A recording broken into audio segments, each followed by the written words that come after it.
Hello friends, अब तक के वीडियोस में आपने अंग्रेजी बोलने और लिखने के लिए जो महत्वपूर्ण ग्रामर है उनके बारे में जाना था।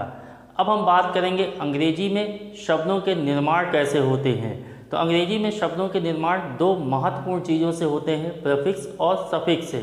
प्रीफिक्स पूर्वलग्न और सफिक्स अनुलग्न। प्रीफिक्स पूर्वलग्न जो किसी शब्द के शुरू में लगते हैं और सफिक्स अनुलग्न जो किसी शब्द के अंत में लगते हैं। अगर इन प्रीफिक्स और सफिक्स को समझ लिया जाए तो बहुत सारे शब्दों को हमें रटने की ज़रूरत नहीं पड़ेगी, उन्हें देख करके हम उनका भाव समझ सकते हैं। तो शुरुआत करते हैं प्रीफिक्स से।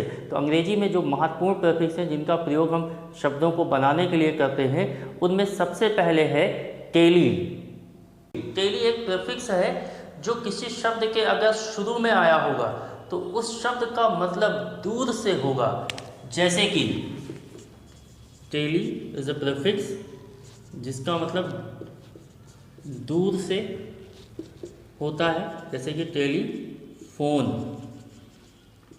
तो इसका मतलब हुआ दूर की ध्वनि। टेलीविज़न दूर दर्शन। टेलीस्कोप दूरबीन। तो इन सभी शब्दों में टेली आया हुआ है और ये सभी शब्द दूर से संबंधित शब्द बनाते हैं। अगला प्रीफिक्स है फोर, FORE, फोर। फोर अगर किसी शब्द के शुरू में आया होगा तो उसका अर्थ पहले, पूर्व या आगे से होता है। जैसे कि फोर फादर पूर्वज। फोरहेड मस्तक या ललाट को कहा जाता है। फोरगो आगे आगे चलना।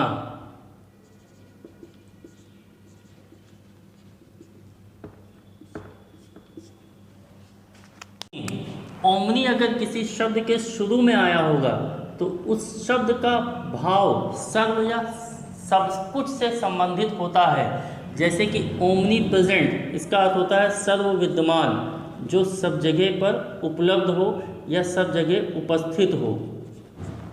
ओमनी साइंट सर्वज्ञाता, जिसे सारी जानकारी हो, जिसको सब कुछ ज्ञात हो। ओमनीवोरस सर्वाहारी, जो सब कुछ खाता हो। ओमनीपोटेंट सर्वशक्तिमान, जो सबसे ज़्यादा ताकतवर हो, जो सबसे ज़्यादा शक्तिमान हो। तो ओमनी अगर किसी शब्द के शुरू में आएगा तो वो सर्व या सब कुछ से संबंधित शब्द बनाता है।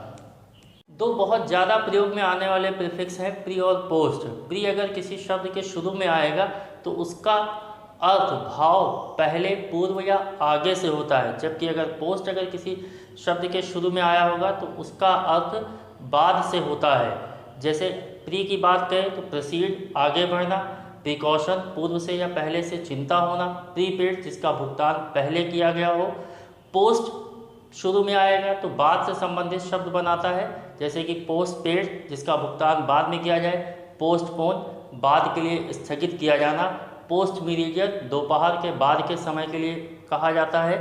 सफिक्स की, तो सफिक्स किसी शब्द के अंत में आता है और वो विशेष प्रकार के भाव के शब्दों का निर्माण करता है। बहुत सारे सफिक्स हैं। ज़्यादा प्रयोग में आने वाले सफिक्स की बात की जाए तो ICS एक सफिक्स है जो विज्ञान से संबंधित शब्द बनाता है। कहने का मतलब अगर किसी शब्द के अंत में ICS आया हुआ है तो उस शब्द का अर्थ विज्ञान या किसी प्रकार के शास्त्र से होता है। जैसे कि फिजिक्स भौतिक विज्ञान, मैथमेटिक्स गणित विज्ञान या गणित शास्त्र, सिविक्स नागरिक शास्त्र या नागरिक विज्ञान,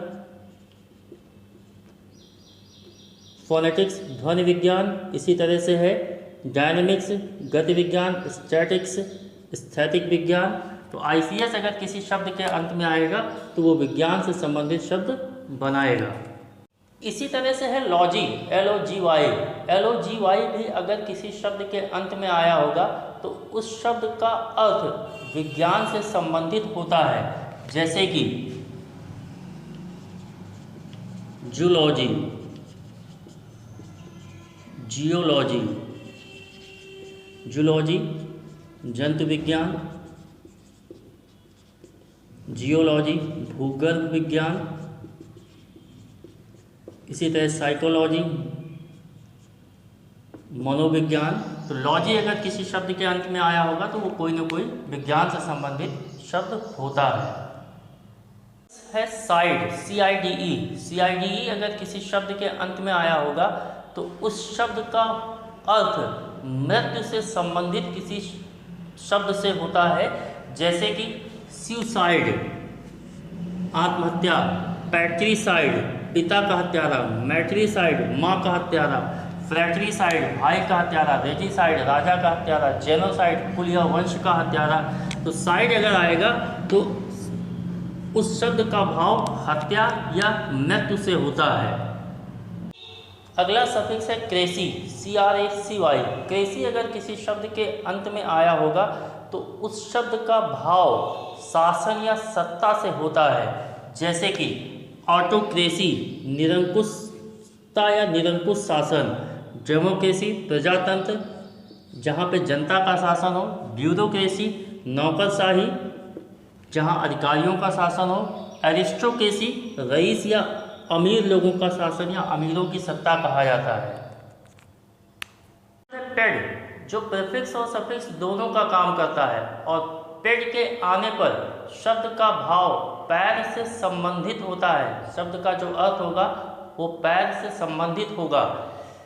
पेड प्रीफिक्स और सफिक्स दोनों के रूप में यूज होता है। जब ये प्रीफिक्स होता है तो PED पेड बोला जाता है, और जब ये सफिक्स होता है अर्थात किसी शब्द के अंत में आया होता है तो PEDE इसकी स्पेलिंग होती है और तब ये पीड बोला जाता है।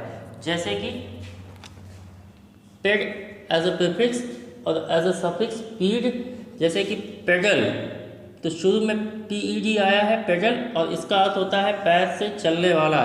इसी तरह से पेडेस्टल पैर पर खड़ा होने वाला या आधार।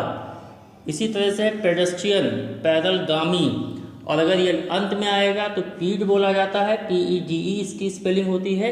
जैसे कि सेंटीपीड कनखजूरे को कहा जाता है, स्टम्पीड भगदड़, कनखजूरे के 100 पैर होते हैं इसीलिए सेंटीपीड कहा जाता है, और PEDE लास्ट में आया हुआ है तो पैर से संबंधित मीनिंग हुई। स्टम्पीड भगदड़ दौड़ने से है, स्टम्पीड भगदड़ पैर से संबंधित ये भी हुआ। तो इसी तरह से और भी बहुत सारे प्रीफिक्स और सफिक्स हैं। अगर आप उन प्रीफिक्स और सफिक्स को समझ लेंगे तो बहुत सारे शब्दों को रटने की ज़रूरत नहीं पड़ेगी। शब्द को देख करके उसके शुरू में क्या आया है या उसके अंत में क्या आया है, उससे आप उस शब्द का भाव, उसका अर्थ आसानी से समझ सकते हैं और शब्दों को याद भी आसानी से रख सकते हैं। आज के वीडियो में हमने वर्ड फॉर्मेशन के बारे में बात की थी कि शब्दों का निर्माण कैसे होता है और प्रीफिक्स और सफिक्स का शब्दों के निर्माण में क्या रोल होता है। अगले वीडियो में अंग्रेजी की ऐसी ही कुछ अद्भुत जानकारी के साथ मिलेंगे। तब तक के लिए हैव अ ग्रेट टाइम।